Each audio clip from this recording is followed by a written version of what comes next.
You're watching Drakewing Gaming. Enjoy the video. Hey guys and gals, Never here from Drakewing Gaming, and Sileo on Twitter, the Gaming Drag. Today I'm coming back at you with a Let's Play episode of Sileo, Tales of a New Dawn, Ty's Path. That's right, y'all, we are jumping right back into Sileo, y'all. We are done right now with Dawn Tide, so this is going to be taking its place in the meantime. And let's go ahead and see if we can find that tiger. Where were we at? Oh, it's Hunter. Ty's route. There we go. Okay. 057. Okay, here we go. Alright, yeah. Alright, let's go ahead and jump in, shall we? There we go. Alright. I bashfully retracted my tongue, feeling a sting of shame for it having been pointed out.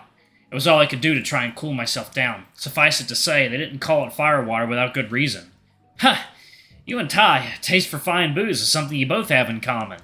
Indeed we do. Spencer smiled warmly as he elegantly enjoyed another sip from his glass. Not wanting to be left behind, I braced myself for the impending wave of searing heat and followed suit. Much to my displeasure, the burn was no less unpleasant the second time around. Ugh!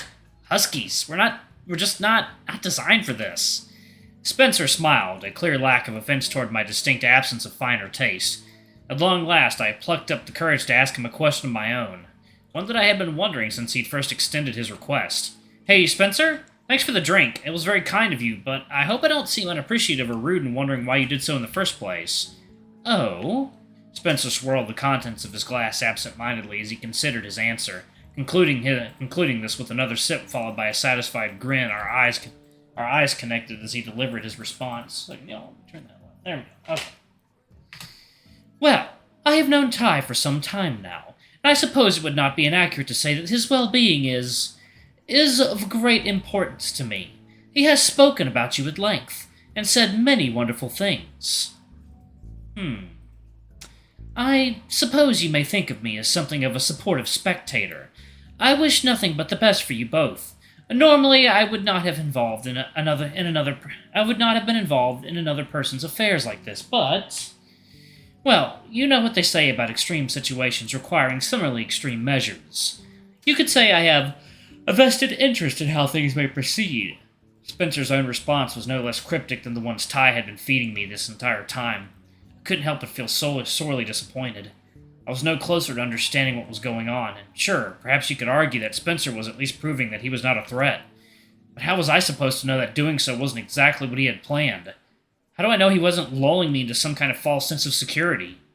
As always, the evasive answers only raised even more questions than before. It was frustrating, and perhaps against my better judgment, I decided to let Spencer know that.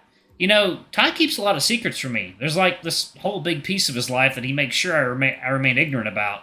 Yet he assures me that I am the most important thing in his life. I have faith in him.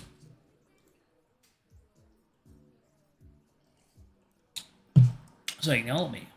Pour this delicious liquid in there. There we go. Okay.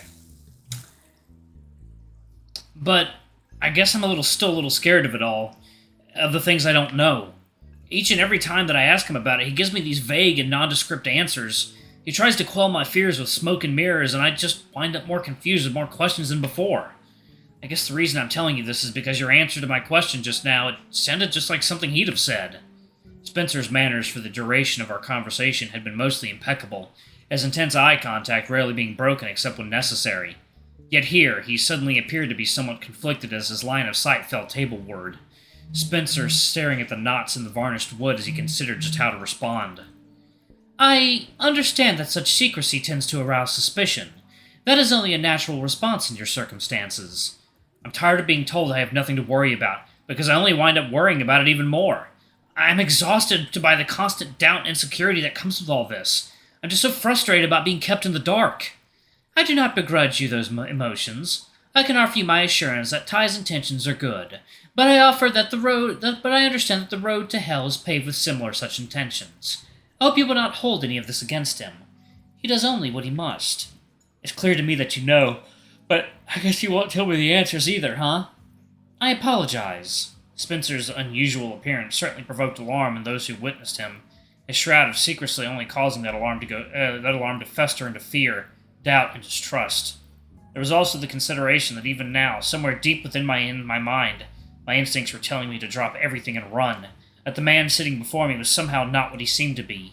He was different. And I simply could not articulate why I felt that way. I didn't rightly know myself, and yet there was something else about him. Perhaps it was a mask to conceal his true identity, or perhaps we all had him pegged so very wrong this entire time. Because Spencer was kind, sweet even, clearly generous, very well educated, refined, tasteful, articulate. Weirdly enough, these were all qualities that reminded me a great deal of Ty, except everything dialed right up to 11 and incorporated into a thin, almost frail-looking body. Nonetheless, the fact that Spencer clearly knew what Ty and Lucas knew strongly implied that Spencer was somehow involved as opposed to merely being some knowledgeable third party. And while I had not learned a great deal from our conversation, it had essentially confirmed something that I had suspected for quite some time. That the secrecy surrounding Spencer and the secrets that Ty and Lucas kept, I had little doubt that these were one and the same. I mulled over what all this could mean as I took another sip from my glass. There were so many possibilities, but so few that necessitated such a level of secrecy. It just didn't make any sense. As I stared at the table, deep in my own thoughts, I took the final sip of my drink, my mind distracted from the cries of mercy emanating from my singed taste buds.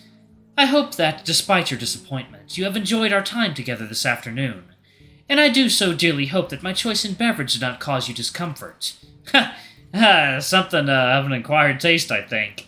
Are Ortigans common in this part of the world?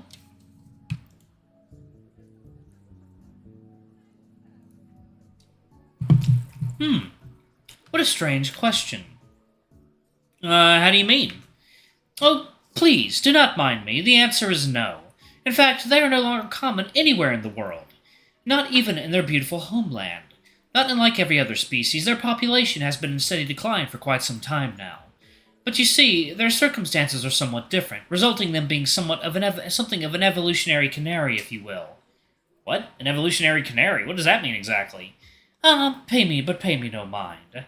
I would hate to bore you with all the statistics in science. I leaned forward, a clear indication of my intrigue.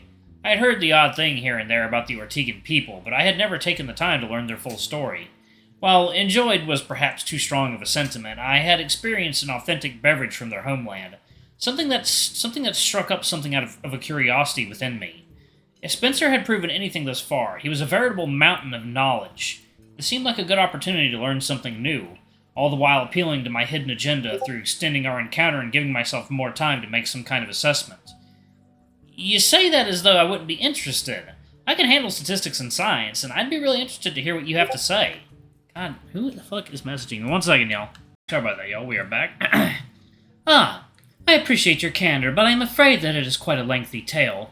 One I am most surprised you do not know, considering your Ortigan acquaintance. Ortigan acquaintance? I don't know any Ortigans. Do I? Indeed you do. How curious that a member of the rarest Ortigan subspecies would keep such a fascinating detail to himself. I cannot help but wonder why. And nonetheless, your Ortigan acquaintance is a southern winter dragon by the name of Jay. Jay? Huh. I had no idea. He definitely never said anything to me, but I suppose we don't actually know one another all that well. Perhaps in time you will come to. After all, I hear through the grapevine that he has become the new bass guitar player for the Black Claws. Imagine my excitement when I learned that Ty was making his long overdue return to the stage. I know how much he missed it some days. I can only surmise it is you I have to thank for that. It warms my heart to see him so passionate about his craft, and no doubt he hopes to impress you as well. You knew it was me, huh? I guess that is kind of obvious. It's a really good thing for him. Lucas too, for that matter. And Jay is really thrilled to be a part of it all. Quite the win-win scenario for everybody involved. Exactly. Well, except for maybe Glenn. But hey, you never answered my question before. You called Jay's people an evolutionary canary. You can't just drop a fancy term like that without explaining what it's all about.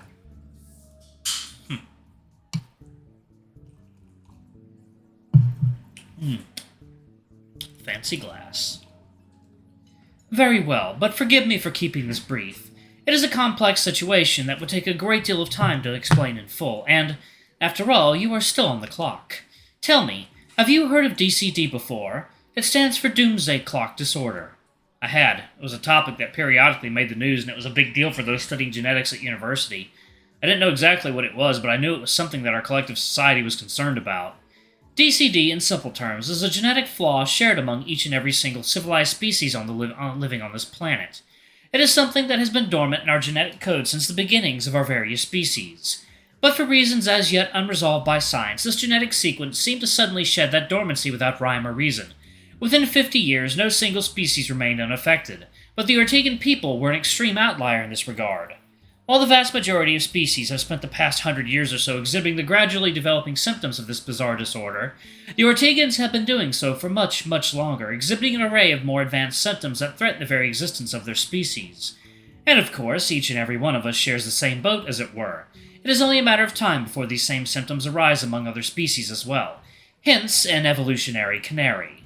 As yet, no solution has been found. One can only hope we are not too late. Yeesh. You said that all of our species have been exhibiting symptoms for a while now. What exactly are those symptoms? Are they things that are, say, visible to the average person? Very much so. It is not known where DCD came from and why. It is not known why the sequence for DCD only exists in intelligent, civilized species and is totally absent in our wild counterparts. But its purpose and mechanism of action leaves very little to the imagination. In a nutshell, it is a genetic kill switch. Once triggered, the affected species will become extinct in the next 300 to 500 years. Yet, it achieves mass extinction without killing a single individual along the way.